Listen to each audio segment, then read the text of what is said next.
សូមអញ្ជើញលោកអ្នកនាងចុច like ឬចុច subscribe ដើម្បីទទួលបានព័ត៌មានថ្មីទាន់ហេតុការណ៍និងទស្សនាវីដេអូផ្សេងៗទៀតបានគ្រប់ពេលវេលា នរោត្តម រណរដ្ឋកាលពីថ្ងៃទី25 ខែធ្នូបានដាក់សំណើទៅកាន់លោកវ៉ាងវៃគួងប្រធានវិទ្យាស្ថានវិទ្យាសាស្ត្រសង្គមនៃសាធារណរដ្ឋប្រជាមានិតចិនឲ្យជួយដល់គណៈបកហ្វុនស៊ិនប៉ិចដោយសារតែទ្រង់អះអាងថាគណៈបកហ្វុនស៊ិនប៉ិចជាគណៈបកធំទី2ហើយជាគណៈបកក្រគ្មានអ្វីសោះទ្រង់នរោត្តម រណរដ្ឋអះអាងថាភាគីចិនបានសន្យាយកសំណើសុំរបស់ព្រះអង្គទៅរាយការណ៍ជូនប្រធានាធិបតីចិនលោកស៊ីជីនពីងទ្រង់នរោត្តម រណរដ្ឋឲ្យដឹងទៀតថាភាគីចិនបានជួយគណៈបកហ្វុនស៊ិនប៉ិចជាយូរមកហើយនឹងបន្តជួយជាបន្តទៅទៀតខ្ញុំបានស្នើថាប្រទេសចិនដែលបានជួយដល់យើងខ្ញុំហើយការពិតយើងខ្ញុំខ្លាយទៅជាគណៈបកទី2មែនក៏ប៉ុន្តែវាក្រជាងគេទៅហ្មងវាគ្មានអីសោះមកហើយចិនចុងបង្ហាញនេះគាត់នឹងថាគាត់ចាំរាយការណ៍ជូនឲ្យដល់ស៊ីស៊ីនពីងហើយគាត់នឹងបន្តនៅជំនួយដែលគាត់ធ្លាប់បានផ្ដល់ឲ្យមកហ៊ុនស៊ិនប៉ិចតទៅទៀតកន្លងមកលោកនាយករដ្ឋមន្ត្រីហ៊ុនសែនបានចេញមុខប្រឆាំងដាច់ខាតចំពោះគណៈបកណាដែលទទួលជំនួយឬហិរញ្ញវត្ថុពីបរទេសលោកហ៊ុនសែនបានហៅការទទួលយកជំនួយទាំងនោះថាជាការលក់ក្បាលបំរើឲ្យបរទេសហើយដូច្នេះលោកហ៊ុនសែនបានបង្កើតច្បាប់ដើម្បីប្រឆាំងការទទួលជំនួយពីបរទេសសម្រាប់គ្រប់គណៈបកនយោបាយទាំងអស់ច្បាប់នោះហើយដែលបានបើកផ្លូវឲ្យគណៈបកហ្វុនស៊ិនប៉ិចរបស់ទ្រង់នរោត្តម រណរដ្ឋឆ្លៀតបានឱកាសប្រមូលយកអាសនៈរបស់គណៈបកសង្គ្រោះជាតិទាំងនៅរដ្ឋសភានិងនៅថ្នាក់ក្រោមជាតិលោកបណ្ឌិតមាសនេះបានប្រៀបធៀបវិធានការលើករណីទ្រង់នរោត្តម រណរដ្ឋប្រកាសសុំជំនួយពីប្រទេសចិននិងបទចោទប្រកាន់លើប្រធានគណៈបកសង្គ្រោះជាតិលោកកឹមសុខាដែលរដ្ឋាភិបាលចោទថាទទួលយកជំនួយពីសហរដ្ឋអាមេរិកនោះថាអាចជាការអនុវត្តច្បាប់មានស្តង់ដារ2លោកបណ្ឌិតមាសនេះចង់ឲ្យដឹងថាហេតុអ្វីបានជាគណៈបកហ្វុនស៊ិនប៉ិចអាចទទួលជំនួយពីប្រទេសចិនបានដោយគ្មានបញ្ហាច្បាប់ស្តីពីវិសោធនកម្មច្បាប់គណៈបកនយោបាយមាត្រា29ថ្មីចែងថាគណៈបកនយោបាយត្រូវបានហាមឃាត់មិនឲ្យទទួលវិភាគទានទោះជារូបភាពបែបណាក៏ដោយពីស្ថាប័នបរទេសក្រុមហ៊ុនបរទេសជនបរទេសឬអង្គការដែលមានប្រភពហិរញ្ញប្បទានពីបរទេសក្នុងករណីល្មើសច្បាប់មាត្រា38ថ្មីចែងអំពីទោសទណ្ឌថាក្រសួងមហាផ្ទៃអាចប្រមានវិធានការផ្អាកសកម្មភាពគណៈបកនយោបាយជាបណ្ដោះអាសន្នឬករណីធ្ងន់ធ្ងរអាចប្តឹងសុំរំលាយគណៈបកនយោបាយបានទន្ទឹមនឹងនេះប្រព័ន្ធផ្សព្វផ្សាយរបស់លោកនាយករដ្ឋមន្ត្រីហ៊ុនសែនកាលពីថ្ងៃទី25 ខែធ្នូបានចុះផ្សាយថាទ្រង់នរោត្តម រណរដ្ឋអះអាងថាប្រទេសចិននឹងនៅតែបន្តផ្ដល់ជំនួយដល់គណៈបករាជានិយមហ៊ុនស៊ិនប៉ិចជាបន្តបន្ទាប់ទៀតតាក់ទងបញ្ហានេះនាយកប្រតិបត្តិអង្គការសម្ព័ន្ធគណនេយ្យភាពសង្គមលោកសនជ័យយល់ថាបើករណីដែលទ្រង់នរោត្តម រណរដ្ឋជាប្រធានគណៈបកបានចេញប្រភពប្រកាសរួចហើយក្រសួងមហាផ្ទៃគួរតែបានដឹងហើយចំណែកវិធានការយ៉ាងណានោះលោកមិនអាចសន្និដ្ឋានបានទេដោយរងចាំមើលចំណាត់ការផ្នែកច្បាប់របស់ក្រសួងមហាផ្ទៃប្រធានគណៈបកពីប្រកាសទាំងហើយយើងគិតថាក្រសួងមហាផ្ទៃទីបានទៅរឿងហ្នឹងហើយរឿងផ្លូវច្បាប់យ៉ាងណានោះគឺថាចាំមើលពេលក្រោយទៀតសម្រាប់លោកបណ្ឌិតមាសនេះវិញមើលឃើញថាគណៈបកហ្វុនស៊ិនប៉ិចអាចនឹងគ្មានរឿងអ្វីកើតឡើងប្រសិនបើរដ្ឋាភិបាលអនុវត្តច្បាប់មានស្តង់ដារ2ខ្ញុំបាទមានរិទ្ធអាស៊ីសេរីពីរដ្ឋធានី Washington បាទលោកនាយកជាទីមេត្រីនៅក្រៅពេលដែលប្រទេសមហាអំណាចមួយចំនួនបានថ្កោលទោសរដ្ឋាភិបាលពាក់ព័ន្ធនឹងការរំលាយគណៈបកសង្គ្រោះជាតិនិងស្ថានភាពនយោបាយបច្ចុប្បន្ននេះកន្លងមកគឺឥឡូវនេះឃើញថាប្រទេសជប៉ុនសម្ដែងការព្រួយបារម្ភអំពីការរំលាយគណៈបកប្រឆាំងនឹងស្ថានភាពនយោបាយបច្ចុប្បន្ននៅកម្ពុជាតាមរយៈបទសម្ភាសន៍មួយជាមួយវិទ្យុសំឡេងសហរដ្ឋអាមេរិកកាលពីពេលថ្មីនេះឯកអគ្គរដ្ឋទូតជប៉ុនប្រចាំនៅកម្ពុជាលោកអ៊ីដេអ៊ីសាហេរ៉ូណូហូរីណេអូជីបញ្ជាក់ថាប្រទេសជប៉ុនព្រួយបារម្ភដោយសារគណៈបកសង្គ្រោះជាតិដែលបានរំលាយនោះជាគណៈបកប្រឆាំងមួយដែលទទួលបានការគាំទ្រយ៉ាងច្រើនពីប្រជាពលរដ្ឋម្ចាស់ឆ្នោតកាលពីពេលបោះឆ្នោតកន្លងមកលោកអគ្គរដ្ឋទូតជប៉ុនរូបនេះបន្តថារដ្ឋាភិបាលជប៉ុនសម្ដែងការព្រួយបារម្ភដោយផ្ទាល់តាមរយៈជំនួបរវាងមន្ត្រីជាន់ខ្ពស់ក្រសួងការបរទេសជប៉ុនជាមួយរដ្ឋមន្ត្រីការបរទេសកម្ពុជាកាលពីខែតុលាកន្លងទៅរដ្ឋាភិបាលជប៉ុនជំរុញឲ្យអ្នកនយោបាយខ្មែរប្រឹងប្រែងរកដំណោះស្រាយក្នុងរង្វង់ខ្មែរគ្នាឯងនិងជំរុញឲ្យរដ្ឋាភិបាលកម្ពុជាធ្វើយ៉ាងណាបង្កបរិយាកាសឲ្យការបោះឆ្នោតជាតិខាងមុខមានភាពសមស្របមួយដើម្បីអាចឲ្យប្រជាពលរដ្ឋខ្មែរអាចបញ្ចេញឆន្ទៈ ពិតប្រាកដរបស់ពួកគេបានលោកអគ្គរដ្ឋទូតជប៉ុនអ៊ីដេហ៊ីសាហូរីណូអូជីសង្កត់ធ្ងន់ថាដើម្បីឲ្យការបោះឆ្នោតមួយប្រព្រឹត្តទៅបានដោយសេរីត្រឹមត្រូវនិងយុត្តិធម៌គឺទាល់តែមានការបើកទូលាយឲ្យមានការចូលរួមពីគ្រប់ភាគីដែលពាក់ព័ន្ធទាំងអស់រួមមានគណៈបកកណ្ដាលអំណាចនិងគណៈបកប្រឆាំងរដ្ឋាភិបាលជប៉ុននឹងនៅតែបន្តតាមដានស្ថានភាពនយោបាយនេះយ៉ាងយកចិត្តទុកដាក់និងបន្តផ្ដល់ការលើកទឹកចិត្តដល់គ្រប់ភាគីពាក់ព័ន្ធអាស៊ីសេរីមិនអាចសុំការបំភ្លឺពីមន្ត្រីនាំពាក្យលោកផៃស៊ីផាននៃមន្ត្រីនាំពាក្យនៃទីស្តីការគណៈរដ្ឋមន្ត្រីនៅឡើយបានទេនៅថ្ងៃនេះដោយសារទូរស័ព្ទចូលតែគ្មានអ្នកទទួលប្រទេសជប៉ុនជាប្រទេសផ្ដល់ជំនួយដ៏ធំមួយរបស់កម្ពុជាជំនួយផ្នែកអភិវឌ្ឍរបស់ជប៉ុនរួមមានផ្នែកទឹកស្អាតសុខភាពមាតានិងទារកវិស័យអប់រំដឹកជញ្ជូនកសិកម្មការបោះសម្អាតគ្រាប់មីនការពង្រឹងផ្នែកការវិនិយោគការពង្រឹងផ្នែកប្រព័ន្ធច្បាប់ការកែតម្រង់ផ្នែកការបោះឆ្នោតអភិវឌ្ឍធនធានមនុស្សនិងសាលាក្តីខ្មែរក្រហមជាដើមសហគមន៍អន្តរជាតិដែលជាប្រទេសដែលចូលរួមយ៉ាងច្រើនដល់ការអភិវឌ្ឍរបស់កម្ពុជាសុទ្ធតែបានសម្ដែងការព្រួយបារម្ភអំពីស្ថានភាពធ្វើទុកបុកម្នេញលើគណៈបកប្រឆាំងអង្គការសង្គមស៊ីវិលនិងប្រព័ន្ធផ្សព្វផ្សាយឯករាជ្យនៅកម្ពុជាដែលជាផ្នែកមួយដ៏សំខាន់និងមិនអាចខ្វះបានក្នុងដំណើរការប្រជាធិបតេយ្យសហរដ្ឋអាមេរិកនិងសហគមន៍អឺរ៉ុបសុទ្ធតែបានព្រមានដាក់ទណ្ឌកម្មសេដ្ឋកិច្ចលើរដ្ឋាភិបាលកម្ពុជាប្រសិនបើរដ្ឋាភិបាលលហ៊ុនសែននៅតែមិនព្រមស្ដារស្ថានភាពបច្ចុប្បន្នឲ្យមានភាពល្អប្រសើរឡើងវិញនោះបាទលោកនាងជាទីមេត្រីមន្ត្រីអង្គការសង្គមស៊ីវិលដែលធ្វើការពាក់ព័ន្ធនឹងធនធានព្រៃឈើមើលឃើញថារដ្ឋាភិបាលបរាជ័យក្នុងការអនុវត្តច្បាប់ទៅលើក្រុមអក្រិតជនព្រៃឈើធំជំវិញករណីការកាប់បំផ្លាញព្រៃឈើការរត់ពន្ធនិងស្តុកទុកឈើខុសច្បាប់មានការលើកឡើងបែបនេះពីព្រោះជិត2ឆ្នាំទៅហើយសំណុំរឿងក្តីអក្រិតកម្មព្រៃឈើដែលគណៈកម្មាធិការជាតិទប់ស្កាត់និងបង្ក្រាបបទល្មើសព្រៃឈើបញ្ជូនទៅតុលាការកន្លងមកនោះគឺបាត់ដំណឹងសូនឈឹងចំណែកឯបទល្មើសកាប់ព្រៃឈើនិងនាំឈើចេញទៅក្រៅប្រទេសនៅតែបន្តកើតមានយ៉ាងខ្លាំងឡើងដដែលនៅពេលបច្ចុប្បន្នបាទលោកតាំងសារដារាយការណ៍មន្ត្រីសង្គមស៊ីវិលយល់ថាការមិនអើពើចំពោះសំណុំរឿងឧក្រិដ្ឋកម្មព្រៃឈើដែលបង្កឡើងដោយមន្ត្រីអង្គការធំគឺបណ្ដាលឲ្យពលរដ្ឋកាន់តែបាត់បង់ជំនឿទុកចិត្តលើប្រព័ន្ធតុលាការថែមទៀតបន្ថែមពីនេះបង្ហាញថាចំណាត់ការរបស់មន្ត្រីនគរបាលយុតិធធគឺគ្មានប្រសិទ្ធភាពតែម្ដងជាក់ស្ដែងសកម្មភាពរត់ពន្ធឈើដោយខុសច្បាប់ទាំងក្នុងប្រទេសនិងចេញទៅក្រៅប្រទេសនៅតែកើតមានឥតឈប់ឈរបើទោះបីជារាជរដ្ឋាភិបាលបដិញ្ញាទប់ស្កាត់មិនឲ្យមានយ៉ាងណាក៏ដោយនោះមន្ត្រីខាងផ្នែកពង្រឹងសិទ្ធិអំណាចសហគមន៍នៃសមាគមការពារសិទ្ធិមនុស្សអាត6លោកប៉ែនប៊ុនណាមានប្រសាសន៍ថានៅពេលដែលរដ្ឋាភិបាលបង្កើតគណៈកម្មាធិការជាតិទប់ស្កាត់និងបង្ក្រាបបទល្មើសព្រៃឈើឡើងប្រជាសហគមន៍ព្រមទាំងសង្គមស៊ីវិលអបអរសាទរដោយសង្ឃឹមថានឹងត្រូវសមត្ថកិច្ចចាប់ខ្លួនយកមកផ្ដន្ទាទោសប៉ុន្តែផ្ទុយពីការរំពឹងទុកក្រុមអង្គការមន្ត្រីអាជ្ញាធរក្រាក់មួយចំនួនដែលប្រមុខរាជរដ្ឋាភិបាលធ្លាប់លើកចំឈ្មោះមិនត្រូវបានចាប់ខ្លួននោះឡើយលោកប៉ែនប៊ុនណាបញ្ជាក់ថាករណីនេះបង្កើតជាវប្បធម៌នីតិរដ្ឋភាពតែម្ដងបើយើងនិយាយទៅវាជាវប្បធម៌នីតិរដ្ឋភាពទៅមិនត្រឹមនីតិរដ្ឋភាពវាជាវប្បធម៌នីតិរដ្ឋភាពដែលយើងគិតថាវាជាអំពើពុករលួយជាប្រព័ន្ធបាទវប្បធម៌នីតិរដ្ឋភាពបូកអំពើពុករលួយជាប្រព័ន្ធដែលធ្វើឲ្យការចេញបញ្ជាឬមួយការដាក់បញ្ជាទៅឲ្យមន្ត្រីកោបាលយុត្តិធម៌ក្នុងការបង្ក្រាបបទល្មើសអីមួយហ្នឹងគឺថាគ្មានសិទ្ធិភាពមានន័យថាឥឡូវហ្នឹងដល់ថ្នាក់រដ្ឋាភិបាលយើងនិយាយច្រើនពេកទៅបញ្ជាច្រើនពេកទៅគ្មានវិណាធ្វើទៀតបាទមានន័យថាអ្នកទាំងអស់ហ្នឹងគឺថាចាំតែមានបញ្ជាមករកបានច្រើនជាងអត់បញ្ជាទៀតកាលពីខែមករាឆ្នាំ2016រាជរដ្ឋាភិបាលសម្រេចបង្កើតគណៈកម្មការជាតិទប់ស្កាត់និងបង្ក្រាបបទល្មើសព្រៃឈើឡើងគឺដើម្បីទប់ស្កាត់និងបង្ក្រាបសកម្មភាពកាប់ឈើការនាំចេញឈើទៅក្រៅប្រទេសដោយខុសច្បាប់និងបទល្មើសព្រៃឈើផ្សេងទៀតនៅភាគឦសានប៉ុន្តែក្រោយមកបានពង្រីកវិសាលភាពការងាររបស់ខ្លួននៅទូទាំងប្រទេសកាលពីថ្ងៃទី18ខែមេសាឆ្នាំ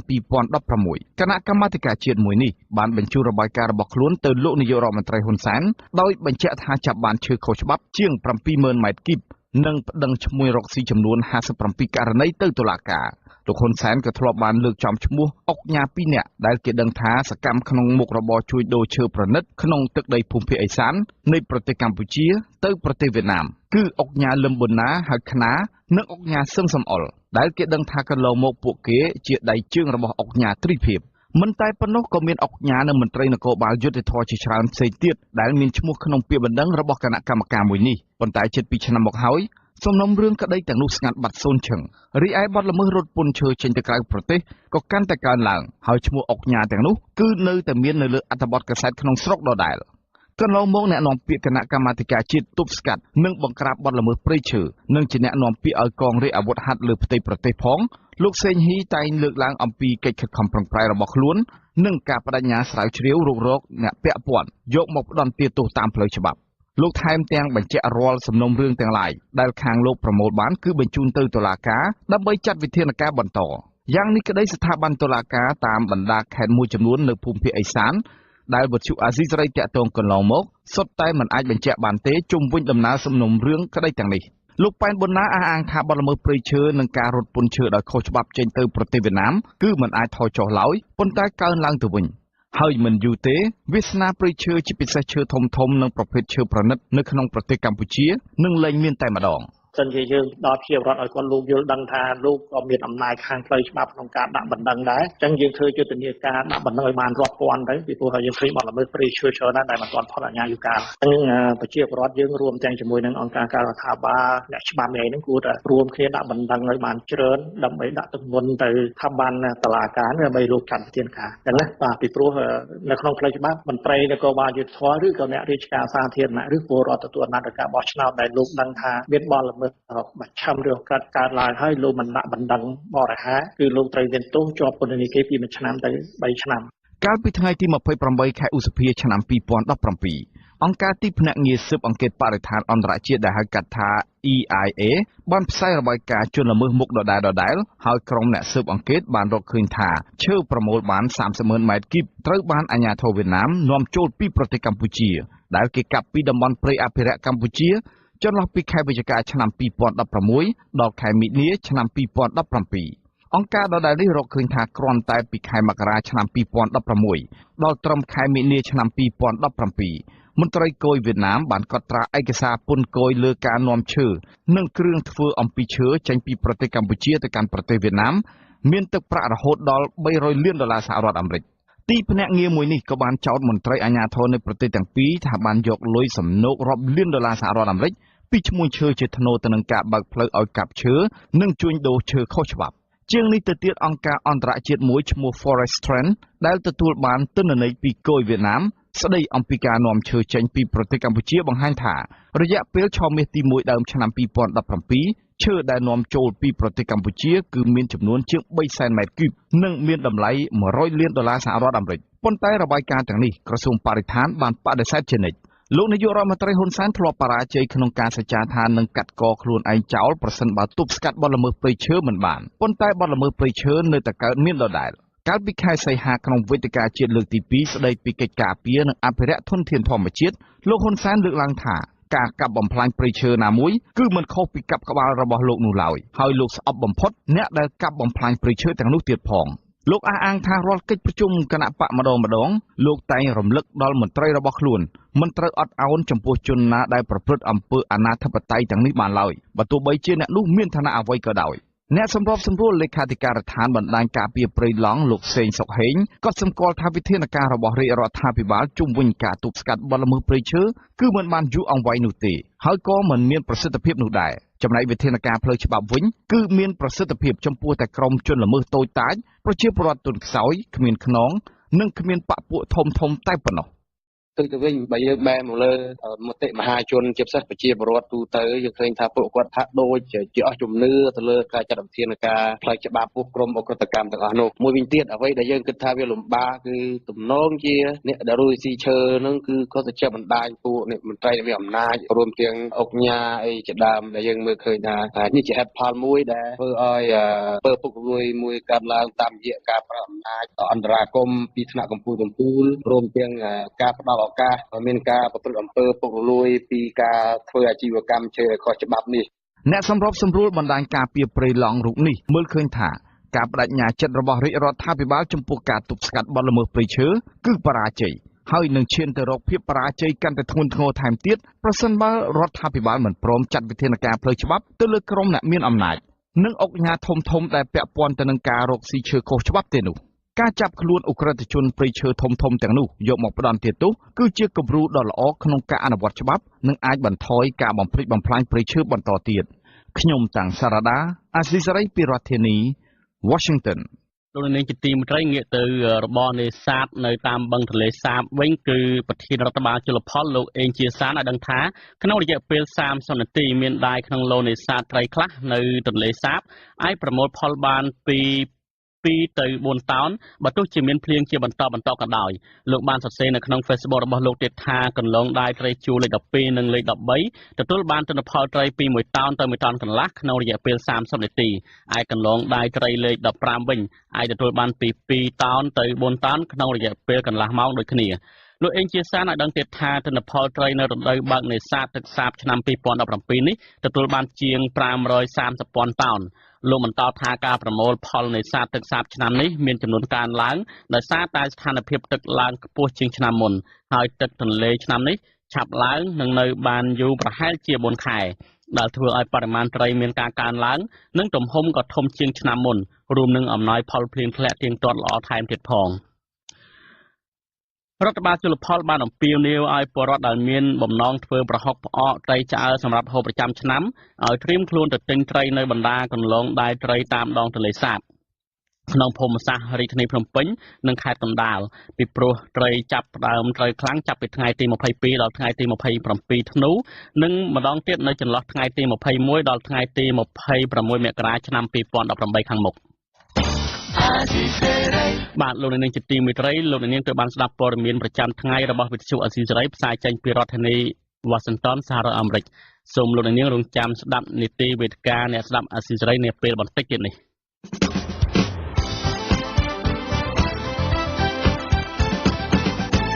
បាទជាបន្តទៅនេះគឺជានីតិអ្នកស្ដាប់វេទិកាអ្នកស្ដាប់អាស៊ីសេរី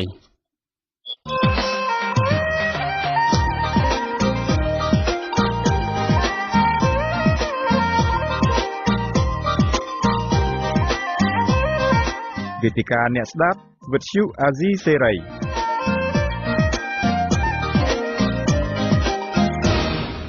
បាទជាថ្មីម្ដងទៀតខ្ញុំបាទទីនសាការីយ៉ាសូមជម្រាបសួរលោកនាងអ្នកស្ដាប់ទាំងអស់ជាទីគោរពរាប់អាន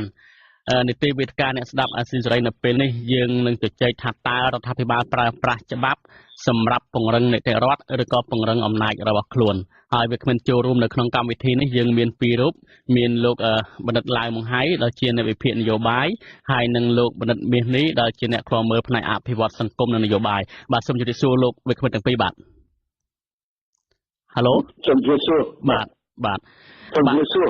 បាទអរគុណច្រើនលោកឡាវម៉ុងហៃដែលលោកតែងតែធ្វើជាវិក្កាមនៅក្នុងកម្មវិធីផ្សាយរបស់អាស៊ីសេរីជាបន្តមកបាទលោកនាងជាទីមេត្រីគិតតាំងពីឆ្នាំ1993ដែលជាឆ្នាំដែលរដ្ឋាភិបាលបានបង្កើតឡើងវិញនៅរដ្ឋធម្មនុញ្ញនិងបានអនុម័តដោយប្រើប្រាស់ជាផ្លូវការតាំងពីឆ្នាំ94មកដល់បច្ចុប្បន្នពិសេសមកដល់ឆ្នាំ2015គឺរដ្ឋធម្មនុញ្ញនេះត្រូវបានសភាធ្វើវិសោធនកម្មចំនួន8លើកមកហើយក្រៅពីនេះទៀតយើងឃើញថារដ្ឋាភិបាលដឹកនាំដោយលោកនាយករដ្ឋមន្ត្រីហ៊ុនសែនក្នុងរយៈពេលជាង30ឆ្នាំមកនេះគឺរដ្ឋាភិបាលបានស្នើទៅសភាធ្វើវិសោធនកម្មរដ្ឋធម្មនុញ្ញនេះជាបន្តបន្ទាប់ទាំង8លើកនេះតាមការចាំបាច់របស់ខ្លួនក្រៅពីនឹងទៀតក៏បង្កើតច្បាប់និងវិសោធនកម្មច្បាប់ជាច្រើនទៀតដែលរដ្ឋាភិបាលត្រូវការឬក៏សភាហើយការធ្វើវិសោធនកម្មឬបង្កើតច្បាប់នេះពេលខ្លះក៏មានការចូលរួមពីបពប្រឆាំងហើយពេលខ្លះដែលគេមើលឃើញជាច្រើនទៀតហ្នឹងគឺធ្វើឡើងដោយគណៈបកកណ្ដាលអំណាចតែឯងនៅក្នុងរយៈពេល30ឆ្នាំមកនេះការដឹកនាំរបស់រដ្ឋាភិបាលដែលធ្វើច្បាប់ជាច្រើនហើយនឹងធ្វើវិសោធនកម្មនេះគេឃើញថាគឺជាការធ្វើវិសោធនកម្មមួយដែលពេលខ្លះក៏មិនល្អពេលខ្លះក៏ល្អហើយការដឹកនាំរបស់រដ្ឋាភិបាលកន្លងមកគឺគេឃើញថាការធ្វើច្បាប់នីមួយពិសេសច្បាប់មួយចំនួនហ្នឹងគឺដើម្បីតែក្រមបករបស់ខ្លួនហើយការដឹកនាំហ្នឹងគឺពោពេញទៅដោយអំពើហិង្សាការកាប់សម្លាប់ការបាញ់សម្លាប់ក្រៅប្រព័ន្ធច្បាប់អីចឹងជាដើមនៅក្នុងរយៈពេលចុងក្រោយត្រូវបានមន្ត្រីសិទ្ធិមនុស្សជាតិអន្តរជាតិមើលឃើញថាពិសេសគឺអង្គការ Human Rights Watch បានចេញរបាយការណ៍ឃើញថាការដឹកនាំរដ្ឋាភិបាលពោពេញដោយការកាប់សម្លាប់ហើយឥឡូវនេះមានការផ្លាស់ប្ដូរពីទម្រង់ដឹកនាំនោះគឺថាការបង្កើតច្បាប់ដើម្បីចាប់ចងដាក់ពន្ធនាគារចំពោះអ្នកដែលមានមតិផ្ទុយខ្លួនជាជាងការសម្លាប់បាទជាថ្មីនេះកាលពីថ្ងៃសុក្រ25ធ្នូកន្លងមកនេះឃើញថា លោកនាយករដ្ឋមន្ត្រីហ៊ុនសែនបានក្រុងនឹងស្នើរដ្ឋាភិបាលដើម្បីធ្វើវិសោធនកម្មមួយទៀតរដ្ឋធម្មនុញ្ញហ្នឹងគឺថាសូមឲ្យរដ្ឋាភិបាលគឺជាអ្នកដែលតែងតាំងឋានៈរដ្ឋលេខាធិការជាជាងឲ្យសភាជាអ្នកស្នើសុំដើម្បីអនុម័តហើយតែងតាំងឋានៈរដ្ឋលេខាធិការអញ្ចឹងជាដើមបាទជាដំបូងខ្ញុំសូមជម្រាបសួរលោកមនិតឡើងបង្ហាញថាតើការដែលធ្វើវិសោធនកម្មច្បាប់និងបង្កើតច្បាប់ជាច្រើនទៀតនៅក្នុងការដឹកនាំរបស់លោកហ៊ុនសែនកន្លងមកនេះលោកវាតម្លៃយ៉ាងដូចម្តេចដែរបាទខ្ញុំចង់ជម្រាបសួរលោកថាការដែលសភាឬក៏ការស្នើសុំបង្កើតច្បាប់របស់លោកហ៊ុនសែនឬក៏សភាដែលវិសោធនកម្មច្បាប់មួយចំនួនកន្លងមកនេះលោកវាតម្លៃយ៉ាងណាដែរចំពោះការធ្វើវិសោធនកម្មច្បាប់រដ្ឋធម្មនុញ្ញជាបន្តបន្ទាប់នឹងបង្កើតច្បាប់មួយចំនួនទៀតនេះបាទខ្ញុំឆ្ងល់តែហេតុអីបានជាមិនអនុវត្តរដ្ឋធម្មនុញ្ញច្បាប់ដែលមានជាធរមានសពថ្ងៃទៅហើយជាទាមទារឲ្យមានការវិសោធនកម្មរដ្ឋធម្មនុញ្ញដែលថែមទៅទៀតបាទចាមកទល់ឥឡូវគឺមួយគឺយើងគេឃើញថាមិនមានការអនុវត្តខ្ជាប់ខ្ជួនបាទហើយឲ្យមកចាត់នៅធម្មនុញ្ញឆ្នាំ2003នេះហើយដល់ជាមានផងដែរចេះតែបាទចាតែទាំងរដ្ឋធម្មនុញ្ញតែនឹងច្បាប់បាទផងដែរចាដូចឆ្នាំនេះគឺតែ3-4លើកដែលមិនទាំងអស់នៅច្បាប់ដែលគណៈបកផងច្បាប់បាទ4ច្បាប់4ខណ្ឌទៀតទៅបាទណាបាទហើយគឺបទពិសោធន៍ពីដើមនៅប្រទេសកម្ពុជាក៏ដូចនៅប្រទេសទៀតដែរគឺការកែប្រែរដ្ឋធម្មនុញ្ញគឺប្រយ័ត្នប្រយែងបាទចាហើយគឺតែបន្តិចតួចគឺអាចមានផលវិបាកឬក៏កែប្រែរបបនឹងតែម្ដងទៅចាពីរបបប្រជាធិបតេយ្យសេរីផ្ដាច់ការទៅបាទមានទៅហើយពីដើមនៅប្រទេសកម្ពុជាយើងចាំឆ្នាំ60គឺដែលធ្វើវិសោធនកម្មបាទរដ្ឋធម្មនុញ្ញយើងគឺពេលនោះដែលរោគណាឡើងធ្វើសាច់នំរាជមិនបានក៏បង្កើតជាការមុខនឹងទួនមុខតំណែងជាព្រះប្រមុខរដ្ឋជំនួសនៅព្រះមហាក្សត្របាទព្រោះយ៉ាងអញ្ចឹងទៅគឺព្រះប្រមុខរដ្ឋគឺមានអំណាចដែលខ្លាំងជាងស្រេចដោយអំណាចជាងមានការប្រើប្រាស់អំណាចជាចិត្តខ្លាំងទៅជាចង់ទៅជារបបផ្ដាច់ការទៅក៏ជំនាន់នោះណាបាទអញ្ចឹងដូចតែនៅប្រទេសទៀតដែរគឺជាប្រទេសនៅប្រទេសអាល្លឺម៉ង់បាទគឺដែលមុនសង្គ្រាមលោកទី2គឺមានគណៈបកមួយនេះដឹកនាំដោយHitlerឈ្មោះHitlerជាអ្នកនាំផ្ដាច់ការក្រោយមកផ្ដាច់ការគឺបាទហើយគាត់ពេលដែលគណៈបកគាត់ជាប់ឆ្នោតបានច្រើនលើច្រើនភាគច្រើននៅក្នុងរដ្ឋសភាហ្នឹងក៏គាត់តែប្រែរដ្ឋធម្មនុញ្ញហ្នឹងបាទហើយគឺដែលផ្ដល់អំណាចទៅដល់គណៈរដ្ឋមន្ត្រីជាពិសេសគឺនាយករដ្ឋមន្ត្រីHitlerហ្នឹងបាទថាធ្វើច្បាប់ឲ្យមានអំណាចធ្វើច្បាប់មិនបាច់ឲ្យមានការអនុម័តពីរដ្ឋសភាទេដូច្នេះគឺចាប់ផ្ដើមតិចមកហ្នឹងបាទគឺខាងតិចទេត្រូវការចាំបាច់ថាត្រូវការអំណាចអញ្ចឹងតែប៉ុន្តែដើម្បីដោះស្រាយបញ្ហាក៏មិនជាតទៅទៀតណាមិនមែនគិតថាប្រើប្រាស់អំណាចដែលក្នុងរដ្ឋធម្មនុញ្ញមានទេបាទគឺថែមទាំងដែលច្បាប់បិទគណៈបកនយោបាយទៅថែមទៅទៀតហើយទៅច្បាប់សម្រាប់ពួកដែលជនជាតិជ្រៀងនោះគឺតែថែមទៅទៀតទៅអានេះជាតគ្នាទៅផ្ដាច់ការទៅបាទចាបាទអានេះគឺ Hitler នៅមុនសង្គ្រាមលោកទី2បាទអញ្ចឹងអ្វីដែលចឹងដែរបាទសូមកាត់ផ្សាយលោកតិចអញ្ចឹងអ្វីដែលរដ្ឋាភិបាលកម្ពុជាកំពុងធ្វើបច្ចុប្បន្នកំពុងតែអនុវត្តតាមគំរូអ៊ីតលីអានេះគឺដែលមានទម្លាប់ខ្ញុំថាជាតាមគ្រូទេក៏ប៉ុន្តែការវិវត្តនោះគឺអញ្ចឹងបាទចាបាទអញ្ចឹងគឺថាជាបន្តដូចជាដែលធ្វើច្បាប់រដ្ឋធម្មនុញ្ញបន្ថែមឆ្នាំ2004បាទយ៉ាងហ្នឹងក៏ដែលឃើញតែយ៉ាងខ្លាំងបាទចាបាទ ហ្នឹងណាបាទtôiឃើញតែមានការវិវត្តមកដែរដូចជាគឺអំណាចកាន់តែប្រមូលក្រុមដែលមកក៏ដែលដៃរដ្ឋាភិបាលទៅបាទចាដូចជាបន្តទៀតមកហើយគឺដូចជាឆ្នាំនេះអញ្ចឹងគឺធ្វើសតនកម្មដើម្បីអីគឺនេះដើម្បីតាមពិតដែលសម្ដេចនាយកគាត់មានប្រសាសន៍ហើយបាទគឺដែលកាត់ក្បាលដែលគណៈបកសង្គ្រោះហើយក៏រំលាយដងខ្លួនគណៈបកនោះទៅបាទជាអានេះគឺជាក់ស្ដែងដូច្នេះគឺដែលធ្វើរដ្ឋធម្មនុញ្ញនេះណាបាទដូចជាដែលមុនវិសោធនកម្មដើម្បីវិសោធនកម្មហើយធ្វើច្បាប់រដ្ឋធម្មនុញ្ញបន្ថែមនេះយ៉ាងម៉េចគឺរដ្ឋធម្មនុញ្ញគឺធ្វើដើម្បីឲ្យមានគេហៅយកអំណាចទុកអំណាចបាទចេះបាទហើយបខំយើងនោះគឺឲ្យមានការចរចាគ្នាហើយសម្របសម្រួលជាមួយគ្នាបាទដល់យើងកែប្រែទៅវាលែងសម្របទៅគឺខាងគណៈបកកណ្ដាលអំណាចមានចំណេញច្រើនក៏ជាចាក់អនុម័តដែលច្បាប់ទៅហើយនាយករដ្ឋមន្ត្រីនោះក៏គាត់ចេះតែធ្វើសេចក្តីសម្រេចផ្សេងទៅអត់មានការត្រួតពិនិត្យពីរដ្ឋសភានោះឯងបាទចេះអញ្ចឹងមកខ្ញុំខ្លាចណាស់គឺថាយើងឃើញតែទេថាគម្រោងវិសោធនកម្មរដ្ឋធម្មនុញ្ញជាតិដើម្បីឲ្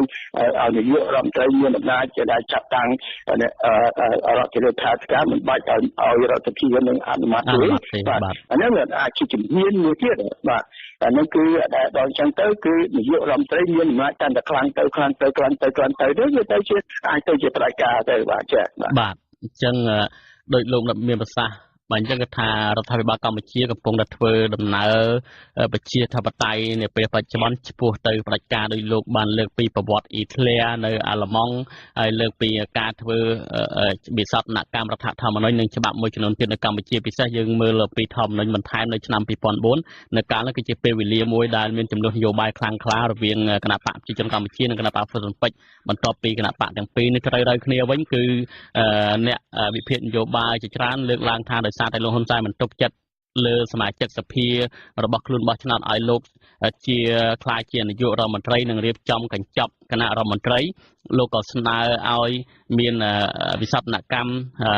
រដ្ឋធម្មនុញ្ញធ្វើឬក៏ធ្វើធម្មនុញ្ញបន្ថែមនៅពេលនោះគឺដាក់ជាកញ្ចប់ទាំងប្រធានសភាហើយនិងនាយករដ្ឋមន្ត្រីដែលការធ្វើធម្មនុញ្ញបន្ថែមនេះគឺគេឃើញថាលោកបានប្រើប្រាស់លោកញឹកប៊ុនឆៃជាមន្ត្រីជាន់ខ្ពស់ហ្វុនពេជ្រកាលនោះដើម្បីជាប្រមុខរដ្ឋស្ដីទីចុះលេខាទទួលស្គាល់ហើយមួយវិញទៀតក្រោយមកគឺពិសេសគឺជាមានការបង្កើតច្បាប់ជាបន្តទៀតឃើញថារដ្ឋាភិបាលធ្វើដើម្បីតែដោយលោកនៅមានឡើងបង្ហាញមានប្រសាសន៍មកអញ្ចឹងគឺដើម្បីតែអំណាចរបស់ខ្លួនបើសិនជានៅក្នុងករណីរដ្ឋាភិបាលកំពុងតែធ្វើដំណើរវិវត្តពីប្រជាធិបតេយ្យមិនច្បាស់លាស់របស់កម្ពុជាកន្លងមកហើយទៅជាផ្ដាច់ការឯនេះវិញតើអ្វីជាផលលំបាករបស់រដ្ឋាភិបាលខ្លួនឯងហើយនិងផលលំបាករបស់ប្រជាពលរដ្ឋបាទលោកឡើងមកហើយបាទសំចេញលោកឡើងមកហើយបាទអានឹងគឺការលុបបំបាត់នៅរដ្ឋបတ်នៅសិទ្ធិសេរីភាពរបស់ប្រជាពលរដ្ឋបាទការលុបបំបាត់ឬកាត់បន្ថយនៅការសកម្មភាពដែលគណៈបកនយោបាយឬក៏ដូចជាឃើញហើយរំលាយគណៈបកនយោបាយធំមួយបាត់ទៅបាទចាអានោះវាមានផលវិបាកអញ្ចឹងឯងបាទ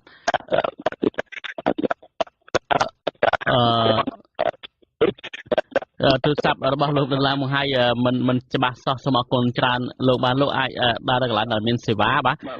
ទអូខេនៅខ្ញុំនឹងងាកមកសួរលោកវិញនៅពេលបន្តិចទៀតឥឡូវនេះខ្ញុំចង់ងាកទៅលោករដ្ឋមាសនេះវិញម្ដងតើលោករដ្ឋមាសនេះយល់ស្របទៅនឹងមតិរបស់លោកនៅឡើងមកហើយទេដែលថារដ្ឋាភិបាលកម្ពុជាកំពុងតែធ្វើច្បាប់មួយចំនួនកន្លងមកនេះគឺអនុវត្តទៅជារបបផ្ដាច់ការហើយ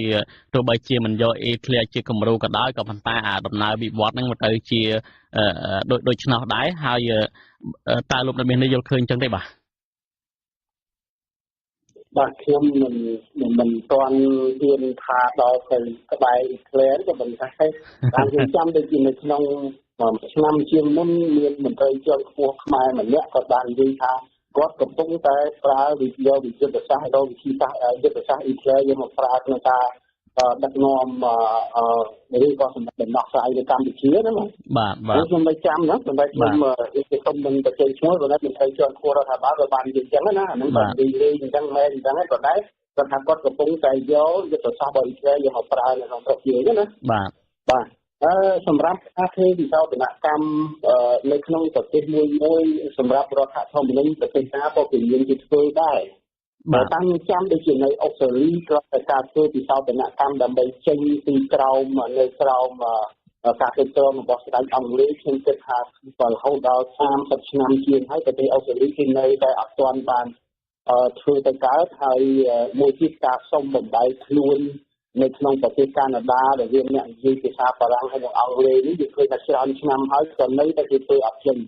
អញ្ចឹងបាននេះថាវិសោធនកម្មទីមានប៉ុន្តែគឺធ្វើដោយកម្របំផុតបាទរឿងមួយដែលខ្ញុំព្រួយបារម្ភបំផុតនោះគឺនៅក្នុងស្រុកយើងនោះការធ្វើវិសោធនកម្មច្បាប់នេះវាលឿនពេកហើយវាដូចរហ័សផងយើងឃើញថានៅក្នុងឆ្នាំនេះឃើញថាការធ្វើវិសោធនកម្មច្បាប់ឬក៏ការកែរដ្ឋធម្មនុញ្ញនេះគឺចេះតែមានបន្តបន្តហើយយើងអត់ដឹងថាតើថ្ងៃខាងមុខនឹងមានប្រមាណទៀតបាទនៅក្នុងនេះវាសម្រាប់ខ្ញុំនេះជាទស្សនៈរបស់ខ្ញុំខ្ញុំឃើញចំណុចខ្សោយ2ឬ3ដែរនៅក្នុងការអនុម័តច្បាប់នឹងបាទយើងមិនទាន់និយាយពីរឿងការអនុវត្តច្បាប់ទេតែនិយាយពីការអនុម័តច្បាប់នឹងសិនដែលវានឹងអាចធ្វើឲ្យការអនុវត្តច្បាប់នេះវាคล้ายទៅជាឧបករណ៍មួយដែលគេយកទៅសម្រាប់ធ្វើការត្រួតត្រាតាមលទ្ធិណាមួយជាលទ្ធិបដិការអីផ្សេងៗអញ្ចឹងគឺគេអាចធ្វើបានបើមិនជាចង់ណានៅក្នុងយើងឃើញយើងឃើញថានៅពេលដែលធ្វើមានការធ្វើវិបត្តិនកម្មឬការអនុម័តទៅលើច្បាប់អីផ្សេងៗយើងឃើញថានៅក្រោមអធិពលនៃ50+1បើយើងមើលផ្លូវច្បាប់វាត្រូវហើយក៏ប៉ុន្តែវានៅក្នុង50+1វានៅក្នុងរដ្ឋសភាដែលមានតែគណៈបកមួយខាងបាទអញ្ចឹងបើសិនជាមានសភាតែគណៈបកមួយខាងនេះគេថានៅពេលដែលសភាគណៈបកមួយខាងនេះគេមានអំណាចគ្រប់គ្រាន់គេចង់បង្កើតច្បាប់ទីមួយដើម្បីទៅសម្រាប់គណៈបកមួយទៀតគឺគេអាចធ្វើបានដែលយើងឃើញកន្លងមកហើយណាបាទប៉ុន្តែបើយើងមើលផ្លូវច្បាប់អត់មានខុសទេប៉ុន្តែបើឃើញយើងនៅក្នុងអំណាចនៃលទ្ធិប្រជាធិបតេយ្យយើងឃើញថាវាមានការចន្លោះប្រហោងដែលអាចធ្វើឲ្យអ្នកមានអំណាចនេះគឺអាចទៅធ្វើអីបានទៅគ្រប់គ្រងឬទៅត្រួតត្រាទៅបំផ្លាញបាទហៅឡូបាទបាទសិនជិះបាទហៅឡូបាទលើវិញបាទលើវិញសិនជិះដល់ទេបាទបានតាក់ទងរឿងមួយទៀតគឺយើងឃើញនៅពេលដែលមានការអនុម័តច្បាប់ម្ដងនេះគឺសភាយើងនោះក៏មិនសូវជាឃើញសកម្មប្រមាណដែរគឺច្បាប់ខ្លះដែលត្រូវទៅជែកគ្នាដល់2 3ថ្ងៃបានចប់ទៅលើច្បាប់មួយយើងឃើញសភាខ្មែរយើងអត់សូវពិបាកមកទេត្រឹមតែ1ម៉ោងអីគឺការសម្រេចច្បាប់មួយបានយ៉ាងងាយបាទនៅក្នុងនេះឃើញថាអត់សូវមានការប្រជែកធ្វើគ្នាឲ្យបានស៊ីជម្រៅអីទេគេថាគាត់ថាបានមកហើយនឹងចាំអានជួសហើយនាំលើកដៃអនុម័តតែម្ដងទៅនឹងឆ្លប់តាមខ្ញុំចាំដូចមានច្បាប់ខ្លះទៅតែមិនបានដល់1ម៉ោងហ្នឹងគឺអនុម័តវាស្រេចហើយបាទអញ្ចឹងអាការខ្វះការប្រជែកវែកញែកគ្នានេះទៀតវានឹងធ្វើឲ្យការអនុម័តច្បាប់ហ្នឹងកាន់តែមិនបានពិនិត្យមើលឲ្យបានត្រឹមត្រូវហើយវាជាសំណាងមួយមិនសូវល្អទេដោយថាស្រុកយើងវាយើងហៅថាទូនាទីរបស់ស្ថាប័នធំៗទាំង3ដែលមានរដ្ឋាភិបាលសភាហើយនឹងតុលាការហ្នឹងវាភាពឯករាជ្យរបស់ស្ថាប័នទាំង3នេះគឺមានភាពសុភជិតហើយយើងឃើញថាពេលខ្លះគឺជាបោកច្បល់គ្នាមិនដឹងថាអ្នកណាបញ្ជាអ្នកណាអីទីយើងឃើញកន្លងហើយដែលខ្មែរចានិយាយថាដូចជាមិនមានឯករាជ្យភាពនៅស្ថាប័នទាំង3ដែរអញ្ចឹងជុំវិញការពិសោធនកម្មច្បាប់អីនេះខ្ញុំមិនមានការជំទាស់ទេក៏ប៉ុន្តែអាណាព្យាការពិសោធនច្បាប់នេះពីពីដំណាក់កាលច្បាប់នេះក៏ត្រូវអត់ធម្មនិយាយងាប់ទេវានឹងចោលទៅជាបញ្ហាក៏តើមានអ្នកណាហើយតាមតាមនឹងនិយាយតម្លៃថាអ្វីដែលអនុម័តក្រោយមកនេះវាជាប់ឬគល់វាត្រូវជាមួយនឹងឆ្លងបញ្ចាំងនៅក្នុងរដ្ឋធម្មនុញ្ញបណ្ណានេះយើងអត់មានទៀតបាទហើយត្រូវនឹងការបកស្រាយច្បាប់ខ្លះយើងអត់មានខាងស្ថាប័នណាដែលអាចបកស្រាយច្បាប់បានឲ្យយើងស្ដាប់បានយល់ទៅដល់ទៅវាអាស្រ័យពីអ្នកមនុស្សពីអ្នករបស់ពីតែច្បាប់នេះថាត្រូវធ្វើចេះគឺថាជាត្រូវធ្វើទៅតាមប្រសាសន៍របស់មនុស្សម្នាក់នឹងទៅដោយ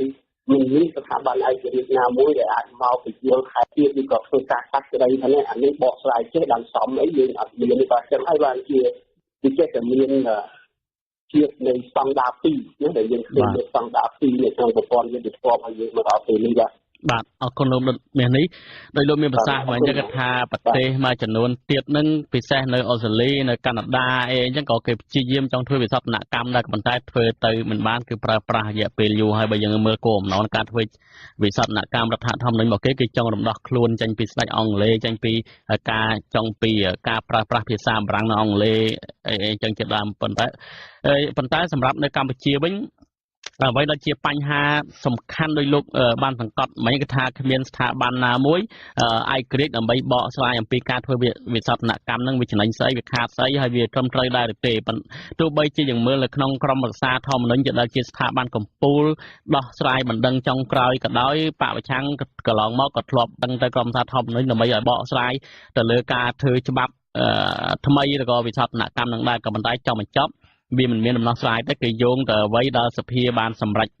នៅក្នុងចំណុចហ្នឹងគឺអ្នកណាក៏ដឹងដែរថាក្រមសារធម្មនុញ្ញហ្នឹងគឺមិនអាយក្រិចសមាជិកក្រមសារធម្មនុញ្ញទោះបីមានកោតាចេញពីព្រះមហាក្សត្រចេញពីរដ្ឋាភិបាលក៏ដោយក៏មានសមាជិករបស់បកកណ្ដាលអំណាចអីដែរនៅក្នុងចំណុចហ្នឹងលោកចង់បញ្ជាក់ថា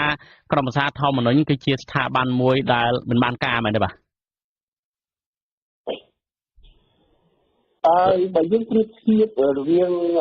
ទស្សនវិជ្ជានៃការអនុវត្តច្បាប់នៅក្នុងប្រទេសថៃហើយសំទោសខ្ញុំមិនជាចូលទៅបកស្រាយក្នុងរឿងច្បាប់ទេដោយសារខ្ញុំមិនមែនជាអ្នកច្បាប់ទេណាបាទប៉ុន្តែនៅក្នុងប្រទេសថៃដែលជាប្រទេសជិតខាងយើងឃើញថាប្រទេសថៃបើនិយាយអំពី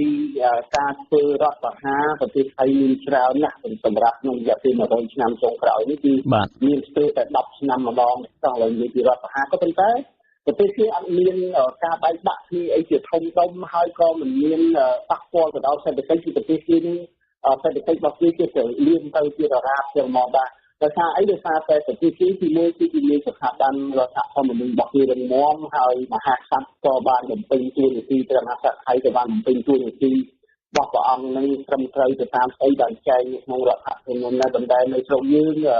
នៅទទួលនីតិរបស់ស្ថាប័នទាំងនេះនៅតែមានការចោទជាសំណួរសួរឡើងថាតើស្ថាប័នទាំងអស់នេះបានបំពេញតួនាទីដោយបានស្អីដែលបានចែងនៅក្នុងរដ្ឋធម្មនុញ្ញដែរឬអត់បាទនេះជារឿងមួយដែលយើងមានការពិបាកនិយាយទៀតនៅស្រុកខ្មែរយើងនេះដោយសារតែយើងអត់មានអ្នកណាដែលជាអាជ្ញាកណ្ដាលសម្រាប់បកស្រាយច្បាប់អញ្ចឹងអ្នកណាហ៊ានទៅបកស្រាយច្បាប់តែខុសពីអ្វីដែលអ្នកដឹកនាំគេយល់ឃើញគឺគេអាចចោទយើងថាយើងនេះជាអ្នកដែលបំផុសបំផុលឬក៏យកច្បាប់នេះមកបំភ្លេចជាយើងគឺបបាក់ខ្ញុំតាមណានិយាយពីច្បាប់ហើយអត់មានអ្នកណាជាអ្នកសម្រាប់បកស្រាយគឺអ្នកណាមានអំណាចគឺអ្នកនឹងឯងគឺយកច្បាប់នេះទៅបកស្រាយដើម្បីឲ្យត្រូវទៅតាមស្អីដែលគេចង់បានដើម្បីគេអាចប្រើអំណាចគេបានគឺយកច្បាប់នេះមកធ្វើជាឧបករណ៍សម្រាប់ដាក់ទស្សនទៅអ្នកដទៃទៀតបាទហើយរឿងដែលធំនៅក្នុងយើងនេះគឺវាមិនបានឲ្យមនុស្សទាំងអស់ទាំងអ្នកធំអ្នកតូចរស់នៅក្រោមច្បាប់អត់ទេគឺមានអ្នករស់នៅក្រោមច្បាប់មានអ្នករស់នៅខាងលើច្បាប់ដែលខ្ញុំតែនិយាយថាមានអ្នកខ្លះគាត់អាចធ្វើអីច្បាប់បានអ្នកខ្លះធ្វើពួកម៉ាច្បាប់ហើយអ្នកខ្លះរស់នៅក្រោមច្បាប់បានបាទអរគុណច្រើនលោកមាននេះអ្នកខ្លះទៅធ្វើឲ្យបណ្ឌិតបានទៀតទេបាទអរគុណនេះចង់ភ្ជាប់អ្នកស្ដាប់បន្តិចទៀតសិនគឺលោកធឿននៅស្វាយរៀងបាទសូមអញ្ជើញលោកធឿនបាទសួរមកកាន់នៅក្នុងរបស់យើងហៅលោកធឿនបាទប្រហែលជាទូរស័ព្ទជាប់មិនបានឬក៏បាច់ទៅវិញសូមភ្ជាប់ឡើងវិញទៅលោកនាងជាទីមេត្រីបើសិនជាចង់សួរមកវាគ្មិនរបស់យើងសូមដាក់លេខទូរស័ព្ទនៅក្នុងខមមិនកំពុងតែផ្សាយផ្ទាល់តាម Facebook នេះបាទឥឡូវខ្ញុំចង់ងាកទៅលោកនិតឡើងមកហើយសិនបើសិនជាភ្ជាប់មិនទាន់បានទេបាទលោកនិតឡើងហៅឡូបាទលោកនិតឡើងហើយបាទដូចបាទយើងមើលពិសេសមួយជ្រុងមួយទៀតដូចលោកទាំងពីរបានបកស្រាយហើយគឺថាការធ្វើប្រើប្រាស់ច្បាប់ការធ្វើច្បាប់កន្លងមកហ្នឹងគឺដើម្បីតែបំពេញបំណងរបស់គណៈបកកណ្ដាលអំណាចហើយមួយវិញទៀតទោះបីជារដ្ឋធម្មនុញ្ញបានចែងអំពីស្ថាប័នក្រមរដ្ឋធម្មនុញ្ញជាស្ថាប័នឯករាជ្យក៏ដោយក៏ប៉ុន្តែលោកនៅមាសនេះមានប្រសាសន៍ថា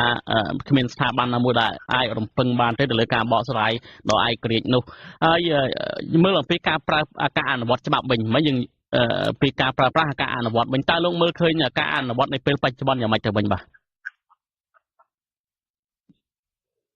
គេអត់បានត្រឹមត្រូវទេបាទតែដោយសារអី គឺដោយសារទី1បាទ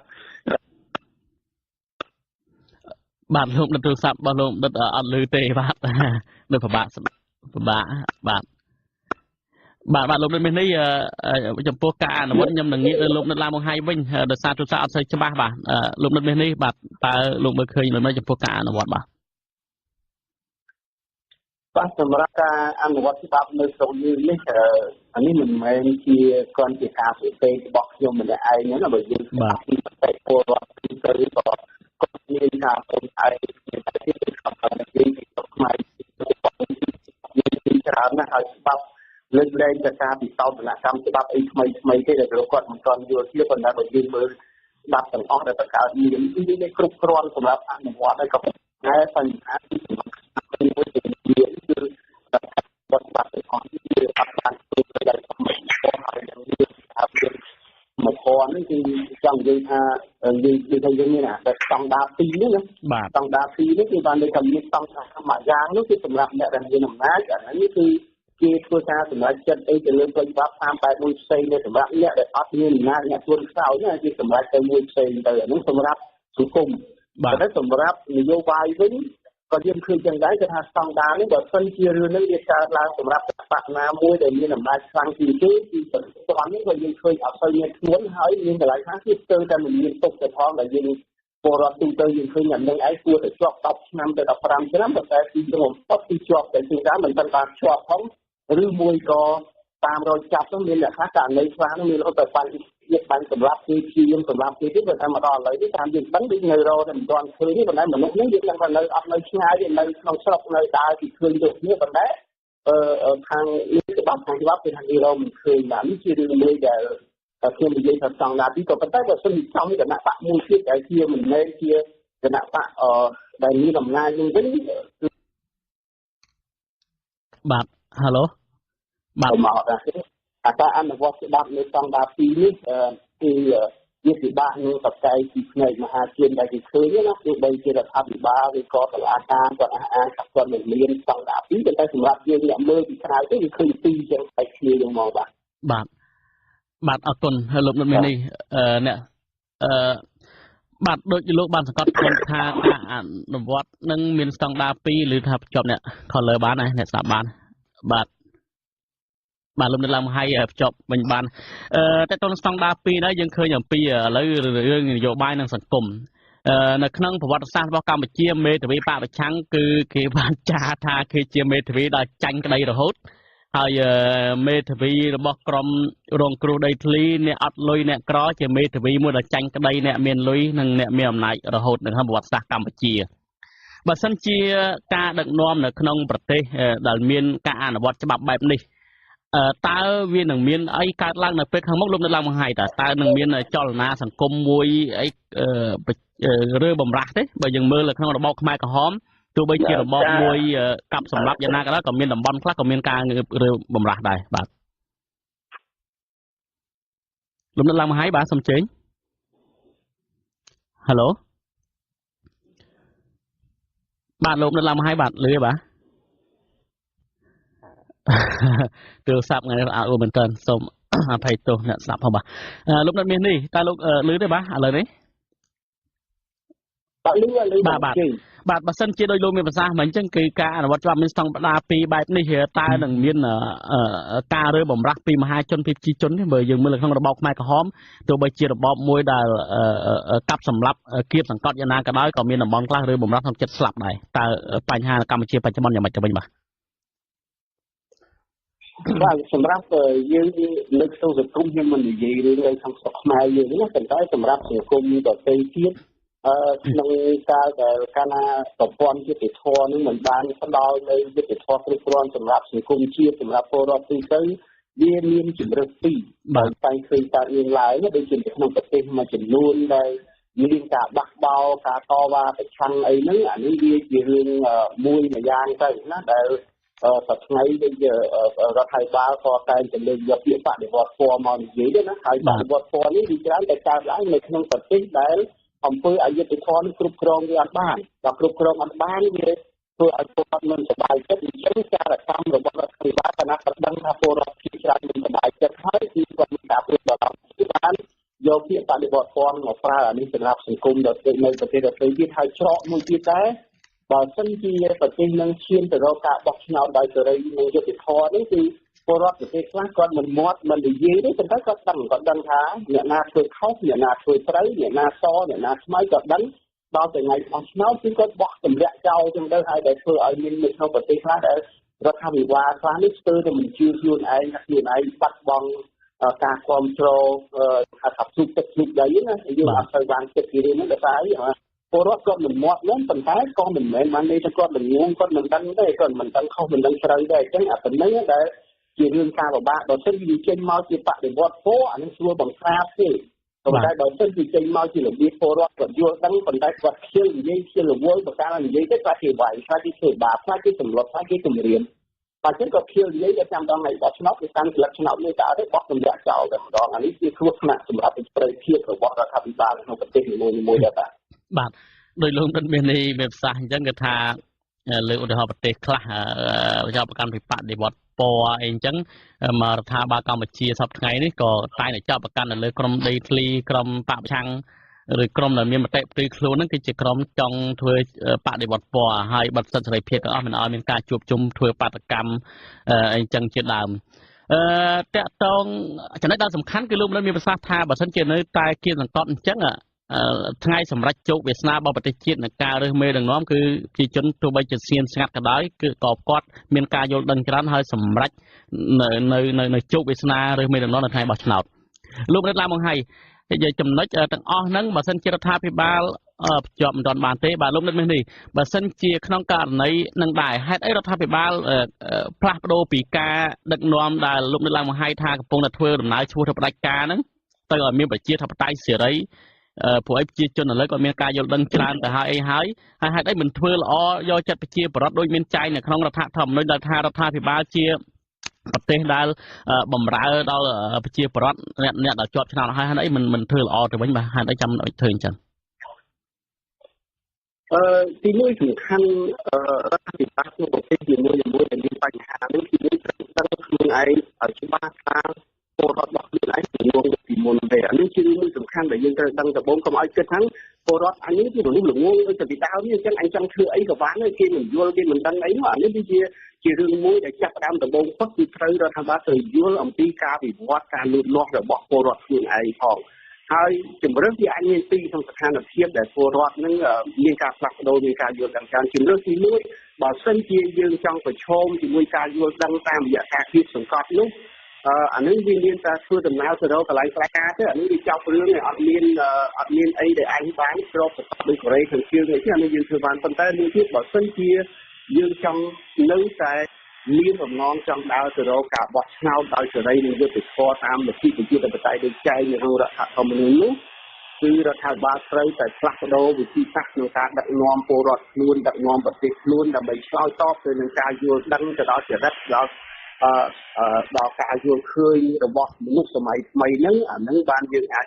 ឈានទៅរកការថែរក្សានៅប្រជាប្រិយភាពរបស់ខ្លួនឯងបានបាទអញ្ចឹងអាទៅហ្នឹងបើជាយើងចង់រកឈានទៅរកការបោះឆ្នោតដោយសេរីយុត្តិធម៌ប៉ុន្តែនៅក្នុងទេសនាគ្នាយើងការប្រើការគៀបសង្កត់ផងការគម្រាមផងហើយ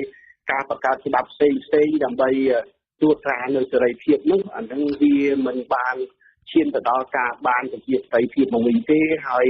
បើអាចមានលទ្ធភាពឬឱកាសនៃការបោះឆ្នោតជួនកាលនៅក្នុងសង្គមខ្លះវាដូចខ្ញុំបាននិយាយមិញជួនកាលបាត់បង់ការគ្រប់គ្រងព្រឹកទឹកដីស្ទើរតែមិនអាចជាបានលើខ្លួនឯងទៀតបាននៅក្នុងប្រទេសបាទហើយនៅប្រទេសខ្មែរយើងគិតថាយើងរដ្ឋាភិបាលទទួលស្គាល់ពលរដ្ឋនៅសម័យនេះដោយពលរដ្ឋឆ្នាំ90ពីឆ្នាំ80គេបានអញ្ចឹងរដ្ឋាភិបាលត្រូវតែពង្រឹងសមត្ថភាពរបស់ខ្លួនតាមបែបណាមួយនោះដើម្បីធ្វើម៉េចឲ្យវាត្រូវជាមួយនឹងចិត្តរបស់ពលរដ្ឋដែលគាត់មានការយល់ដឹងច្រើនហើយដូចជាការសំណែទម្រង់នេះក៏ជាកាតព្វកិច្ចមួយសំខាន់ដែររបស់រដ្ឋាភិបាលបើសិនជាយើងចំណាយពេលជួបគ្នាច្រើនពេកប៉ុន្តែយើងបានធ្វើការសំណែទម្រង់នោះ វាក៏អាចប៉ះពាល់ដែរបើសិនជាការបោះឆ្នោតដោយសេរីនិងយុត្តិធម៌មកដល់នោះយើងនៅជាប្រិយភាពនឹងអាចជួបប្រទះនៅភាពគ្រោះថ្នាក់បាទអរគុណលោកដុតមាសនេះចង់ងាកទៅលោកដុតឡើងបង្ហាញដោយលោកដុតមាសនេះបានមានប្រសាសន៍ចឹងថាជាប្រវត្តិឥឡូវហ្នឹងគឺមានការចេះដឹងច្រើនណាស់មិនដូចទសវត្សរ៍80 90ទេអញ្ចឹងចំណុចទាំងអស់នេះហាក់បីដូចជារដ្ឋាភិបាលមិនដើរទាន់ទៅនឹងការយល់ដឹងរបស់ប្រជាពលរដ្ឋដែលមិនដឹកនាំសង្គមឲ្យមានជាសង្គមស៊ីវិល័យបានចេះដឹងបានចំណុចត្រង់ហ្នឹងតើចង់បញ្ជាក់ថារដ្ឋាភិបាលអសមត្ថភាពឬក៏ការយល់ដឹងមានកម្រិតទេលោកដុតឡើងបង្ហាញដល់ដឹកនាំបែបនេះបាទតាមពិតទៅគឺការផ្នែកគំនិតរបស់គាត់អត់កែប្រែហើយឲ្យវិវត្តទៅតាមការវិវត្តរបស់ផុតលោកដុតបាទដោយសារយើងសន្តិមិនមែនបាទគឺអាដែលគាត់នៅប្រៀបនិយាយថាគំនិតចាស់បាទហើយគាត់គំនិតចាស់នេះគឺគាត់ប្រើប្រាស់អំណាចហ្នឹងដើម្បីរកផលប្រយោជន៍របស់ខ្លួនគាត់ហើយយកអំណាចទៅការពារផលប្រយោជន៍ហ្នឹងហើយទៅរកផលប្រយោជន៍ថែមទៀតបាទដល់ហើយគឺមិនទៅបានចង់អារម្មណ៍ទៅលើតែសុខុមាលភាពដែលជាភាពរស់នៅរបស់ប្រជាពលរដ្ឋនិងសិទ្ធិសេរីភាពរបស់ប្រជាពលរដ្ឋទេបាទចា៎បាទអរគុណច្រើន